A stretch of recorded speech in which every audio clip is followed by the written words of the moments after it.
18 दिसंबर 1887 बिहार के सारण जिले के कुतुबपुर गांव में एक नाई परिवार में जन्मे भिखारी ठाकुर का बचपन गाय चराने और पारंपरिक हजामत के पेशे में बीता।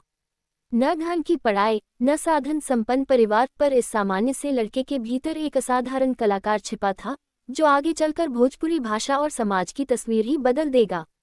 1917 में भिखारी ठाकुर ने अपनी नाच मंडली बनाई और रामलीला से अपनी रंगमंचीय यात्रा शुरू की।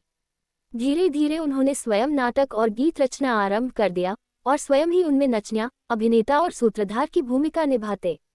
उनकी सबसे चर्चित रचना विदेसिया बनी परदेश कमाने गए पतियों की प्रतीक्षा में बैठी स्त्रियों की वेदना का जीवन चित्रण। इसके साथ बेटी बेचवा में उन्होंने धन के बदले बेटियों के विवाह की कुरीति पर गहरी चोट की और गब्र भिचोर, विधवा बिलाप, भाई विरोध जैसे नाटकों से समाज की कई विकृतियों को मंच पर उघाड़ा। भिखारी ठाकुर केवल नाटककार नहीं थे, वे कवि, गीतकार, निर्देशक, लोकगायक और सामाजिक कार्यकर्ता सभी एक साथ थे। उनकी रचनाएं पटना और बनारस से किताबों के रूप में प्रकाशित हुईं और भोजपुरी अंचल के हर गांव चौपाल तक पहुंची। उनके सिनेमाई योगदान की भी अपनी कहानी है।